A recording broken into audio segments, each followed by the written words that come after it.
It is 1091 AD in the Muslim heartland of Syria, the Grand Mosque of Damascus. A circle of scholars gathers beneath towering arches, their voices low, their books open. A young student steps forward and asks a single-piercing question. Silence spreads, one scholar hesitates, another looks away, a third can only sigh. None can answer him. Frustrated, the youth turns to leave, but at the door an old sweeper, unnoticed by all, broom in hand, calls out softly. He repeats the question and delivers an answer so precise, so elegant, it freezes the youth mid-step. This, however, is no ordinary sweeper. It is the biggest scholar of the time, Abu Hamid al-Ghazali, whose books are being taught in this very mosque. But right now, he is on his own spiritual journey, one that would change the Muslim world forever. There are many titles that follow the name Abu Hamid al-Ghazali, such as the Sufi, the theologian, the jurist, or the most famous of them all, Hujjat al-Islam, the very proof of Islam. But beyond the honorifics, one truth stands above all else. He is the teacher par excellence. His voice pierces hearts and his works change lives. Al-Ghazali has a special place close to my heart, for his words have reshaped me like they have reshaped countless others. I am not the same man that I was before I read his works. And hence, perhaps, Al-Ghazali is not only a great Islamic teacher for many, but a guide, a companion, and a teacher that remains with you your entire life. This documentary will be long. We will journey through every single turn in Al-Ghazali's life, his rise, his crisis, his retreat, and then his awakening. The video is time-stamped, so if you want to skip ahead, you are more than free to do so. But I invite you to stay with me on every single turn as we explore the story of such an immense man whose intellect has changed an entire tradition. Now, without further ado, let us dive into the story of this giant, a reviver, a guide, a mystic, a voice that echoes through the centuries, Abu Hamid al-Ghazali. But before we dive fully into his life, we must set the stage. Al-Ghazali was born into a world of intellectual brilliance and deep uncertainty. It was an age marked by extraordinary scientific leaps, the pioneering optics of Ibn al-Haytham, the vast geographical and astronomical insights of al-Biruni. It was also the era when Greek philosophy had entered the Islamic world with full force, carried by towering figures like al-Farabi and Ibn Sina.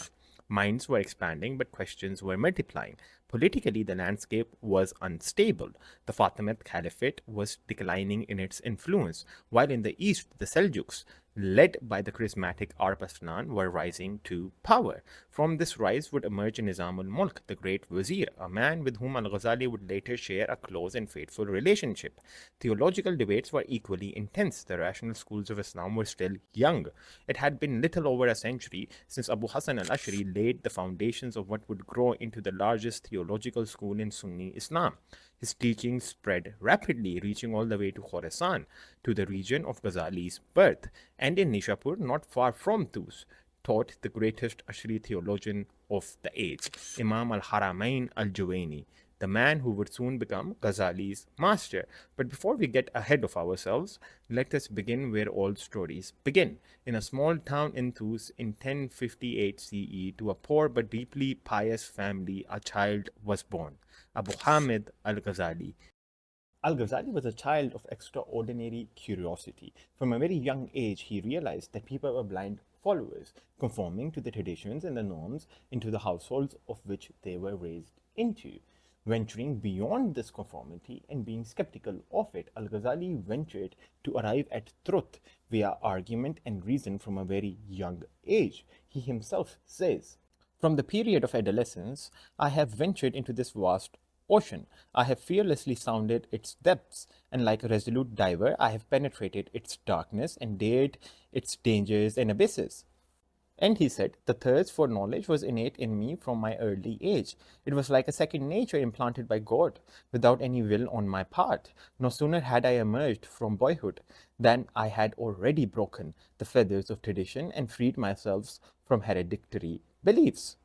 It was also in this early life that al-Ghazali first encountered a spiritual Sufi teacher, learning under him briefly with his brother Hamid al-Ghazali, who would become a Sufi from a very young age. It is unclear the precise nature of al-Ghazali's studies, but we can say undoubtedly that this is what put the seeds of spirituality in his heart that he would only allow later to become into trees. It was also from a very young age that al Ghazali realized the gap between the intellectual elite and the faithful masses. And for most of his life, he would try his utmost best to make sure that this gap between the intellectual elite and the masses be bridged through his works and teachings. It was very clear that a mind like this could not be contained in Tus. And so Al Ghazali left his small hometown for greater horizons. And it was a journey that would not only alter the course of his own life, but it would alter the course of the entire intellectual Muslim tradition. At the time, the greatest scholar of law and theology was undoubtedly Imam al-Haramain al-Juwayni, a person whose mastery on both the Shafi'i school of law and the Ash'ari school of theology could fill a documentary of its own. Undeterred by the magnitude of such a scholar, al-Ghazali made his way to Nishapur, where al-Juwayni taught. There he became a devoted pupil, immersing himself in the knowledge and guidance of a man who would profoundly shape his intellect, his faith, and the course of his life. So impressed was al-Juwayni with Abu Hamid al-Ghazali that he said, Al-Ghazali is an ocean of knowledge in which one can drown. He also said, you have buried me while I live, recognizing that his student had already surpassed him in intellect. Al-Ghazali remained with his teacher until the latest death in 1085 AD. It was during this time that Al-Ghazali, under his master, had mastered both Shafi'i fiqh and Ash'ari theology, and he had also begun to write his own works in both of the fields, even though the works right now were just simply summaries of his teacher's works or introductions into Shafi'i law, as he had not gained the ability yet to make original contributions in these fields. Amongst these works were المنقور في الأصول الفقه الباسط الواجز في فقه الإمام الشافعي. Following al-Juwayni's death, al-Ghazali came into favor of Abu Ali Hassan ibn Ali Tusi, or better known by his title Nizam ul-Mulk, perhaps the greatest statesman in Islamic history, who was at the time the Grand Vizier of Sultan Malik Shah. He was showered with honors and his career advanced rapidly. By 1091, al-Ghazali was appointed Shafi'i professor at the Nizamiya College in Baghdad, arguably the most prestigious academic position in the Muslim world at the time. The Nizamiya were state-of-the-art universities, the most advanced level of learning and teaching that the medieval world had to offer. They were, in essence, the Harvard universities of their time.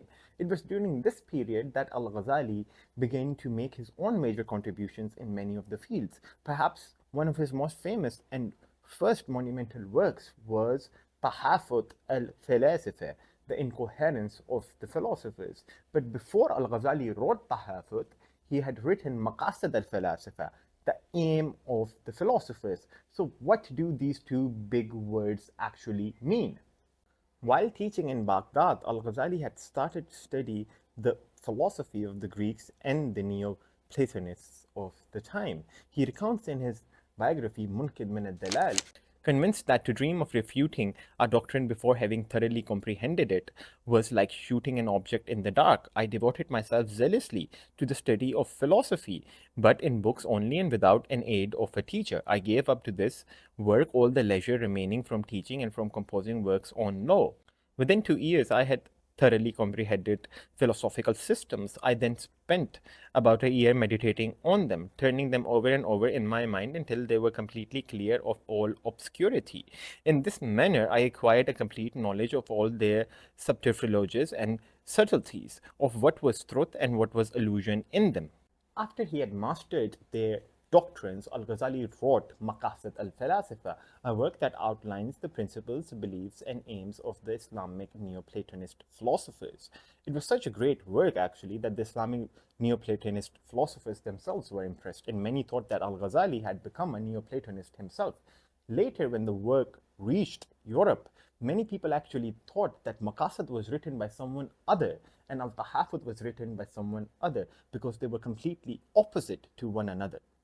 But this was exactly what al-Ghazali wanted everyone to think, for he had just dug one of the biggest holes in intellectual history which unwittingly his opponents had already dropped into.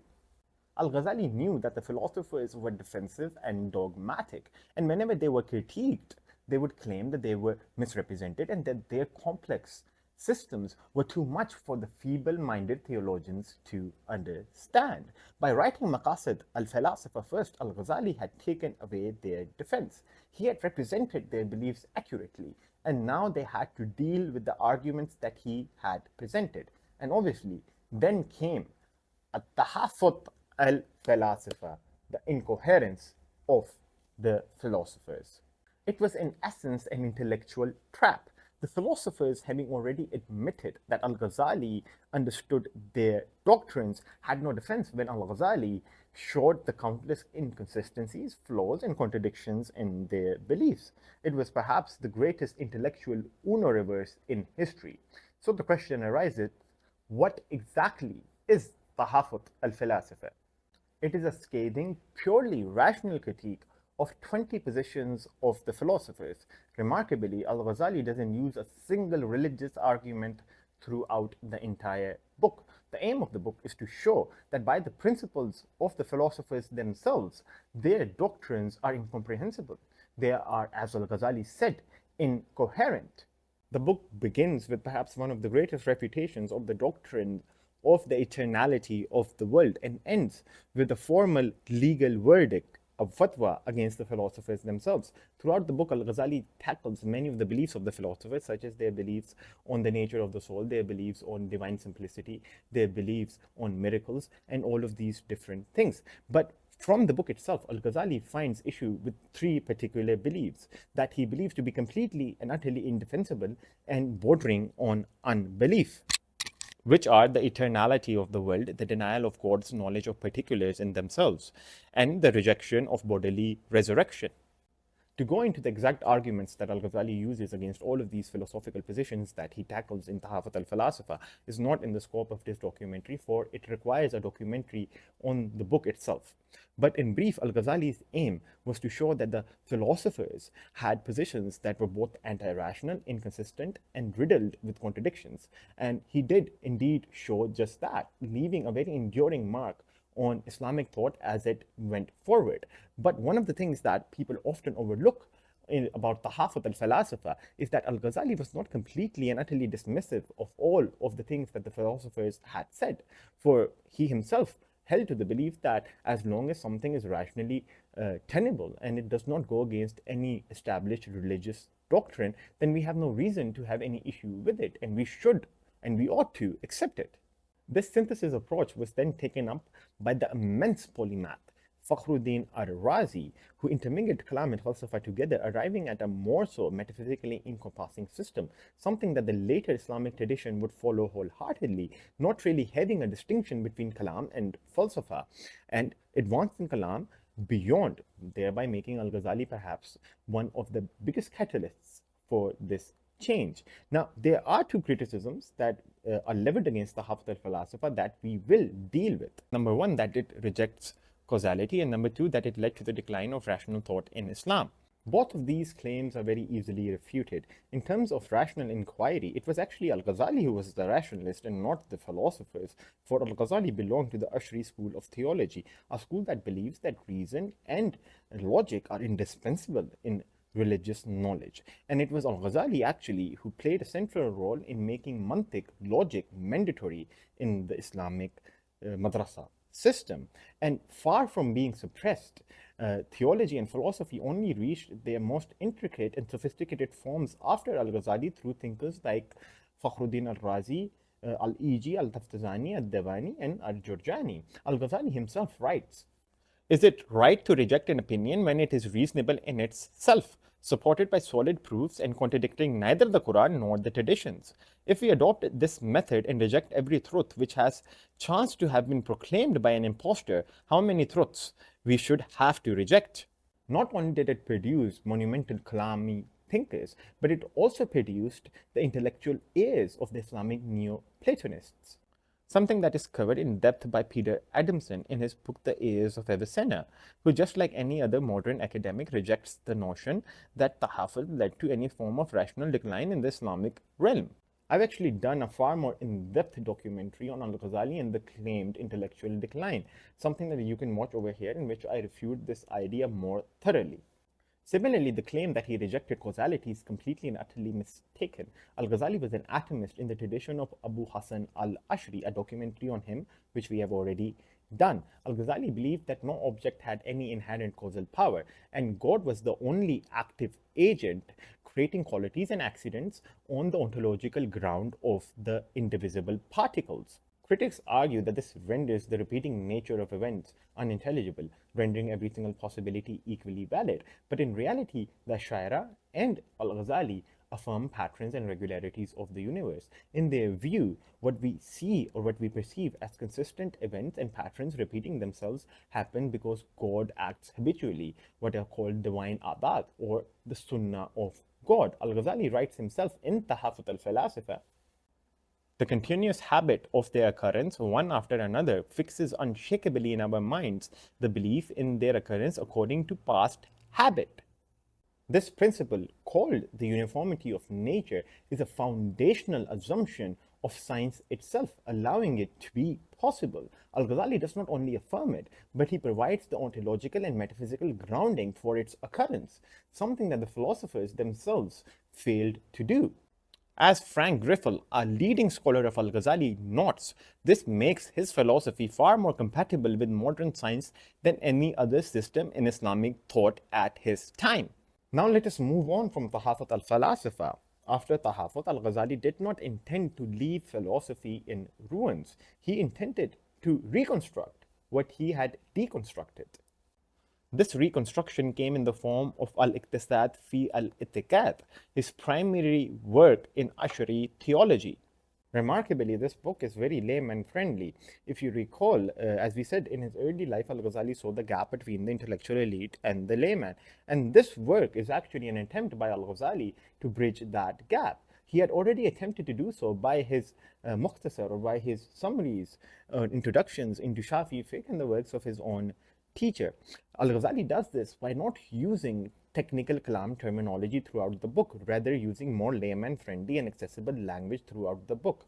Perhaps the greatest contribution of the book in the field of philosophy is its argument against an infinite regress of events, a line of reasoning that still resonates to this day. Philosophers such as William Lane Craig have built on this argument in Burhan al-Hadud al-Ajsam, The Emergence of Bodies, the full argument we covered in our documentary on Abu Mansur al-Maturidi, in their own renditions, calling it the Kalam cosmological argument.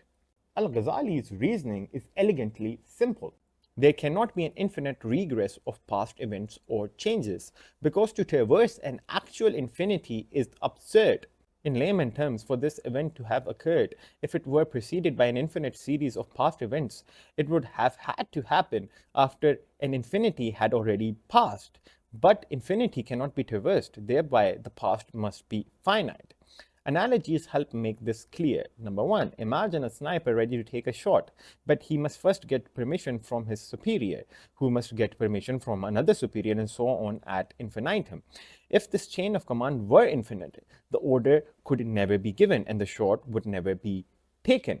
Or two, imagine being told to travel from Lahore to Islamabad, but the distance between the two cities were infinite. You could never reach Islamabad because an infinite distance cannot be traversed. The fact that you do reach it proves that the distance was finite. Similarly, al-Ghazali concludes the chain of past events must be finite, and therefore the universe cannot be past infinite. Now we are reaching a stage in al-Ghazali's life where he transcends the role of an important theologian or jurist. And this is the start of his Sufi journey, something that will propel him to the legends of Islamic thought and earn him his title, Hujjat al-Islam, the very proof of Islam. Before we enter al-Ghazali's Sufi journey, we must first confront the storm that shattered the foundations of his mind. While teaching in Baghdad, al-Ghazali was hurled into a deep and profound intellectual crisis. He started questioning not only what he knew, but the very tools by which he knew it. He turned his attention to perception, noting in Munkar min al-Dalal that when we look at the stars in the sky, they look to us as small little pebbles. But when we do our mathematical calculations, they are revealed to be far bigger than the earth itself. If the senses can be to such a drastic degree flawed, how can we trust them at all? And so he thought that perhaps he can cling on to reason itself, but he was confronted with the question that would shake him to his very core. He writes, well, perhaps there is above reason another judge, who, if he appeared, would convict reason of falsehood just as reason has confuted us. And if such a third arbiter is not yet apparent, it does not follow that he does not exist. He could not escape this possibility. And it was not only these questions, but it was also the reality of dreams that deeply troubled him. For he asked the simple question that in dreams we see, we hear, we touch, and all our senses seem to be working. And in the dream, we do not realize that this is not a dream. When we wake up, we laugh and we write it off. But what if the waking state itself is yet another dream, and we are bound to wake up from it and laugh at what we used to consider to be real? These problems and these questions pushed al-Ghazali into deep skepticism. He writes, this unhappy state lasted about 2 months, during which I was not explicitly or by profession, but morally and essentially a thoroughgoing skeptic. It is here that scholars often compare al-Ghazali to René Descartes, whose method of radical doubt would appear centuries later. Both questioned perception, both questioned reason, both contemplated dreams as a challenge to reality.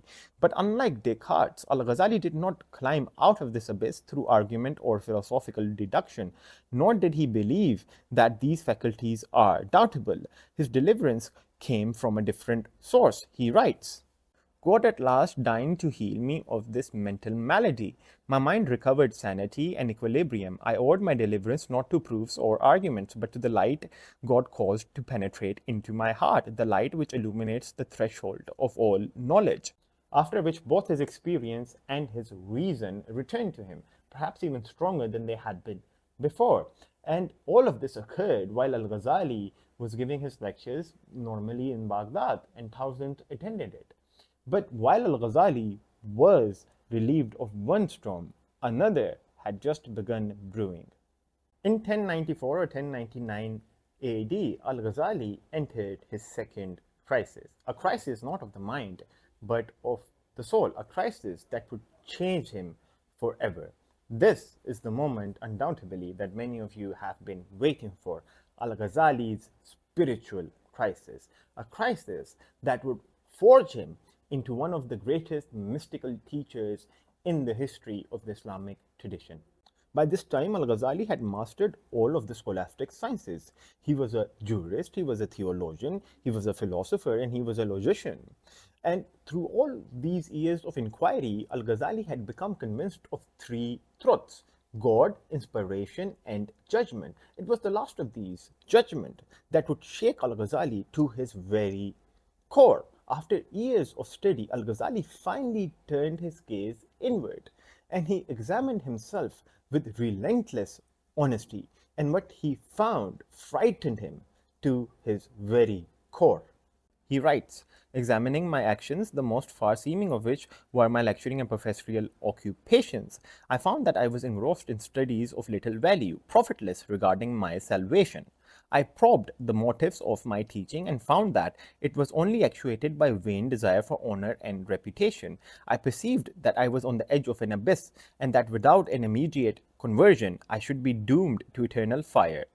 He was in complete and utter internal conflict. One day he would find that he has resolved to leave behind all of his honors and titles and plunge himself into the remembrance of God, only for the next day for him to relapse. It was the honors and titles and his place at the pinnacle of Sunni scholarship that pulled him back to the world. And to explain this internal struggle, al-Ghazali writes perhaps one of his most beautiful passages. He says, on the one side, the world kept me bound to my post in the chains of covetousness. On the other side, the voice of religion cried to me, up, up, thy life is nearing its end, and thou hast a long journey to make. All thy pretended knowledge is naught but falsehood and fantasy. If thou dost not think now of thy salvation, when wilt thou think of it? And if thou dost not break thy chains today, when wilt thou break them? Yet again, God assisted him, not through vision or inspiration, but through suffering. Al-Ghazali completely lost his appetite. He could not teach, he could not eat, he could not drink, and he grew pale and frail. Even physicians were summoned to his house, and when they looked at him, they said that there is nothing wrong with him medically. This is an ailment of the heart, and if it is not to be fixed, this person is bound to perish. This was the breaking point. Finally, in the Rajab of 1096 AD, al-Ghazali made his decision. He gave up everything, his wealth, his fame, his position as the most celebrated scholar of Baghdad. He took only what was necessary for his journey and what was necessary to sustain his family and gave everything away in charity. He told the officials in Baghdad and even the Caliph that he intended to go for the pilgrimage. What he did not tell them was that he never intended to return. And so, al-Ghazali walked away from the pinnacle of Islamic intellectual life into the unknown, into devotion, into Sufism. After leaving Baghdad, al-Ghazali embarked on a journey that would forever transform him from a scholar into a spiritual legend. He first traveled to Syria, where he spent 2 years entirely devoted to meditation, self-purification, and contemplation. Gradually, the veils of the material world began to fall away, and he could perceive the spiritual realm without obstruction. Though we will explore the depths of his metaphysical vision later, he lived a solitary life in the Mosque of Damascus, the very mosque where our documentary began, and would retreat to the minaret, closing the door behind him, leaving the world and its distractions behind. From there, he journeyed to Jerusalem, secluding himself in the sanctuary of the rock, and finally to Mecca, where he performed the pilgrimage. When he returned to his family, he continued to live a life of intense seclusion and religious devotion. The social responsibilities of the family life sometimes disrupted his meditation, but each return to contemplation was even more rigorous and profound than before. Reflecting on this decade of seclusion, al-Ghazali writes, 10 years passed in this manner. During my successive periods of meditation, there were revealed to me things impossible to recount. All that I shall say for the edification of the reader is this. I learned from a short course that the Sufis are the true pioneers on the path of God, that there is nothing more beautiful than their life, nor more praiseworthy than their rule of conduct, nor purer than their morality. The intelligence of the thinkers, the wisdom of the philosophers, the knowledge of the most learned doctors of the law would in vain combine their efforts in order to modify or improve their doctrine and morals. It would be impossible. Before we continue with al-Ghazali's life story, we must open the door of one of his most profound insights, inspiration, al-Kashf, unveiling granted to the purified heart. Al-Ghazali explains that a human being is born knowing nothing, not even the Creator. Knowledge arrives through stages. First comes the senses. Touch reveals heat and hardness, but it cannot reveal color or light. Each sense gives its own narrow window into reality. Then emerges discrimination, the ability to compare, to judge, to piece together meaning. Above this comes reason, which divides things into what is necessary, possible, or impossible. Through reason, the human mind forms abstract truths beyond what the senses alone could ever provide. But al-Ghazali says reason is not the final horizon. Just as reason surpasses discrimination and discrimination surpasses the senses, there exists a greater faculty, a light from Allah, through which a person perceives the hidden truths of creation, the spiritual realities that reason alone can never reach. This is Kashf, unveiled only to the hearts purified through devotion. Some rationalists of the time denied inspiration, but al-Ghazali calls all denial ignorance. For al-Ghazali asks, what of dreams? Do we not see, hear, touch, and feel in dreams, yet none of the senses are present? This proves, for al-Ghazali, that the senses can be absent and perception can still exist. And what of the awliya, the testimony of the saints? Are their moral fortitudes not beyond reproach? Are they not known for their integrity, trustworthiness, and reliability? So when they tell us of these mystical occurrences, we must accept them. For in order to deny them, we would also have to say that a person who has not experienced sexual intimacy must deny it simply because he has not experienced it, even though he is confronted by the testimony of countless others who have. And in this way, al-Ghazali shows that a person can believe in these realities even without experiencing them. And now we move on to perhaps al-Ghazali's greatest work, a work about which the great jurist An-Nawawi said, "If all the books of Islam were lost except the Quran and only the Ihya remained, it would be enough for this ummah." We speak, of course, of his magnus opus, Ihya Ulum al-Din, the revival of the religious sciences. A book that he started writing during his years of seclusion when the world had faded from his heart, and he completed it when he returned to his family after having tasted all of the mystical realities that he had only known in theory. This is not a work that is written for the elite, nor is it an academical manual. It is a work with the sole purpose to restore Islam to its former glory, where knowledge is inseparable from sincerity, where worship is inseparable from inner life, where theology is inseparable from the transformation of the heart. Al-Ghazali saw a disease spreading in his age, scholars drowning in debate and prestige, worshippers performing rituals devoid of spirit, believers forgetting that Islam is a path to God, not merely a system of laws. So he wrote Ihya as a cure, as a blueprint to revive the soul of an entire civilization. It is divided into 4 great chapters: acts of worship, social dealings, destructive vices, and saving virtues. It is not in the scope of this documentary to cover every single teaching of Ihya Ulumuddin, for even a 10-hour film would not be able to cover all of its mastery. But we will cover 2 of the most important books of Ihya Ulumuddin to understand al-Ghazali's metaphysical system, which is Ajaib al-Qalb, the marvels of the heart, and Kitab Dhikr al-Maut, which is the remembrance of death. The dive into al-Ghazali's metaphysics starts with a very basic question: how can the human soul, which is destitute of knowledge, arrive at knowledge? For al-Ghazali, the human soul, which he describes as a delicate substance of ethereal spiritual sorts, has to go through successive stages of perception. The reality of all things is inscribed on the preserved tablet, al-Lawh al-Mahfuz, which is the divine archive, so to speak, where the knowledge of all things that have existed, exist, and are yet to exist is inscribed. When a human perceives an object, say the sun, they can imagine that object regardless of whether they can still see it or whether it continues to exist in external reality. Even if the sun were to cease to exist, one would still possess the capacity to imagine it. Existence is divided into 4 degrees for al-Ghazali.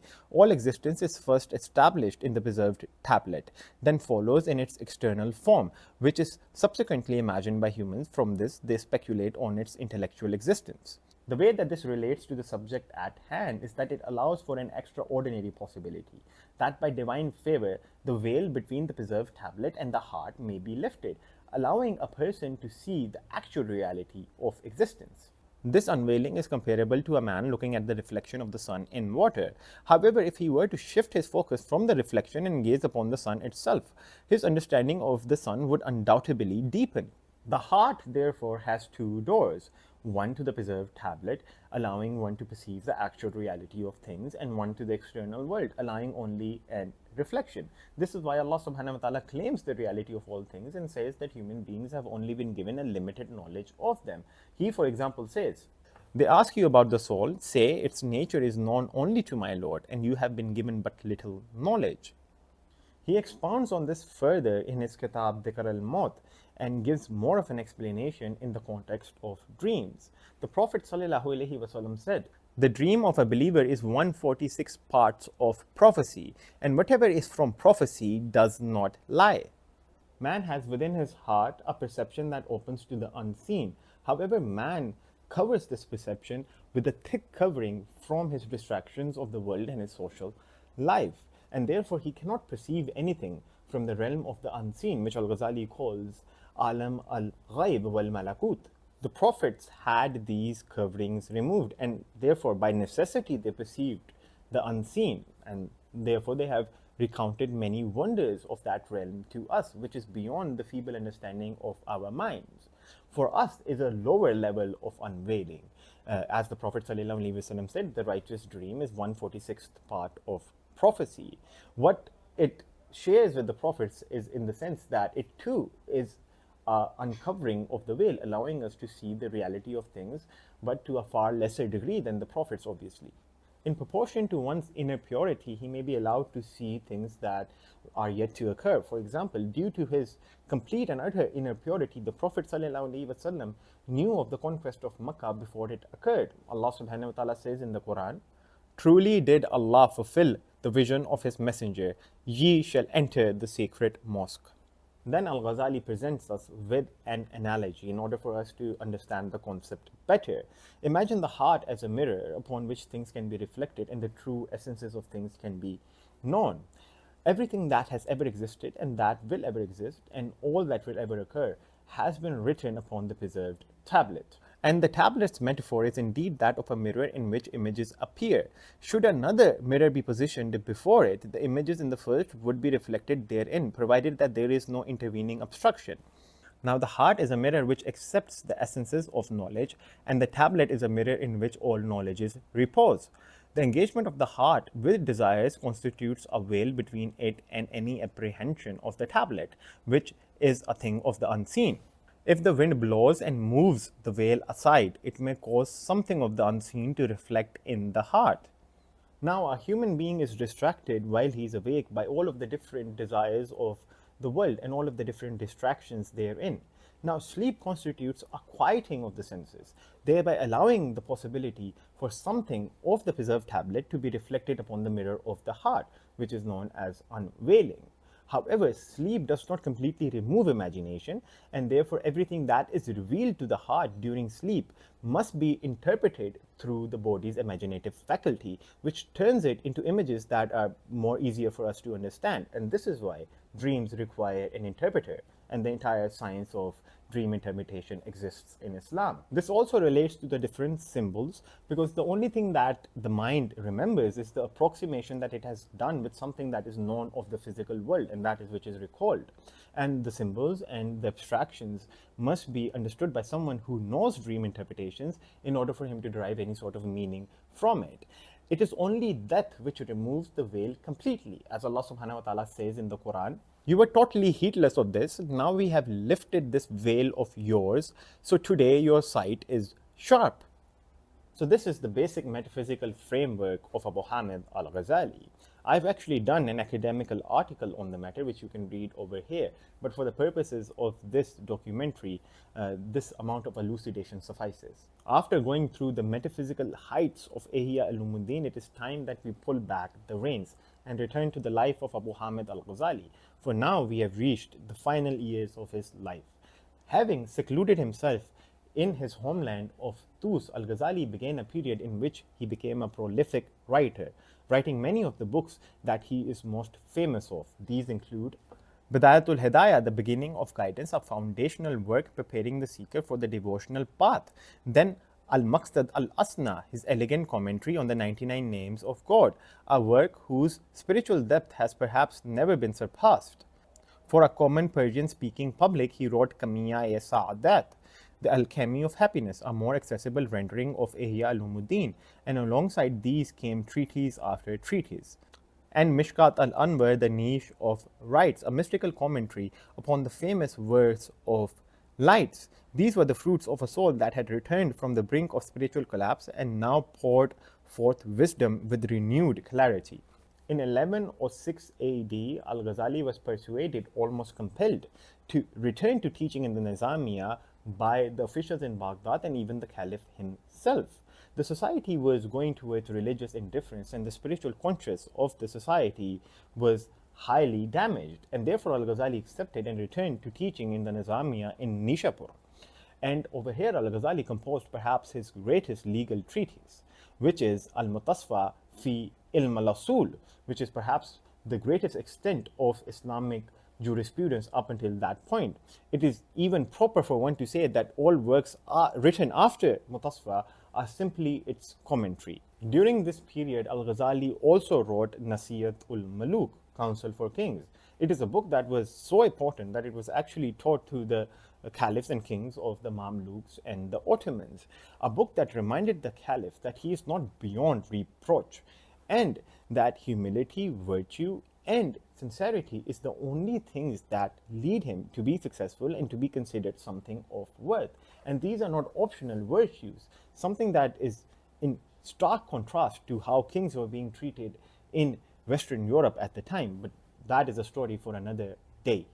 In 1110 AD, al-Ghazali returned for the final time to his home in Tus, and he spent the rest of his life in complete and utter devotion, praying, teaching, remembering God, and also preparing for the inevitable end, which he had so profoundly elucidated in his books. Then came the 18th of December in 1111 AD. Al-Ghazali woke up for his usual prayers, and after he had completed them, a serenity took him over. He asked his brother, the famed Sufi Hamid al-Ghazali, what day it was. It was Monday, came the reply. And so al-Ghazali asked for his burial shroud to be brought to him. He kissed it, he stretched out on his bed, and he took his last breath. Underneath his bed was found poetry, presumably written the last night, and it read, "Say to my friends when they look upon me dead, weeping for me and mourning me in sorrow, do not believe this corpse you see is myself. In the name of God I tell you it is not I. I am a spirit, and this is naught but flesh. It was my abode, my garment for a time. I am a treasure hidden by a talisman of dust, a pearl that has slipped free from its shell. I am a bird, and this body was my cage. Now I have flown forth, leaving it as a token. Praise be to God who has set me free and prepared for me my place in the highest heavens. Until today I was dead, though living among you. Now I live in truth, the shroud set aside. Today I converse with the saints above, with no veil between. I behold my Lord. I look upon the preserved tablet, wherein I read what was and what is to be. Let my house fall in ruins, lay my cage in the dust. I have passed on, and you remain behind. Think not that death is death, it is life, a life greater than any dreamed on earth. While in this world we are granted only sleep, death is but sleep prolonged. Fear not when death draws near, it is but a journey home. Think of the mercy of your Lord, give thanks, and come without fear. What I am now, so shall you be, for your souls are as mine, and your bodies formed of the same dust. I leave you this message of good cheer. May God's peace and joy be yours forever." Behind him, al-Ghazali leaves a legacy that is unparalleled. He is one of the most accepted mystics in Islamic history, and without a doubt one of the most beloved scholars that has ever lived. His praises from scholars who came after him are almost uncountable. Similarly are the lives that his words and his works have transformed, mine being simply one of them. For the reader, al-Ghazali is a companion. For the tyrant, al-Ghazali is a formidable adversary. And for the mystic, al-Ghazali is a man of profound insight. Never has it really been that a scholar has transformed a tradition to such a capacity. There is no field of Islam that al-Ghazali has not changed, either it be fiqh, kalam, Sufism.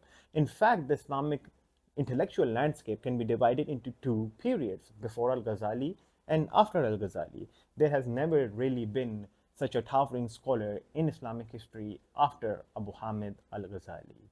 But now we must depart from him, and it is definitely a heavy departing. But for those who love the man and who have taken the lessons that he has to give, may you be reunited with the Imam on the day of judgment and in the gardens of paradise.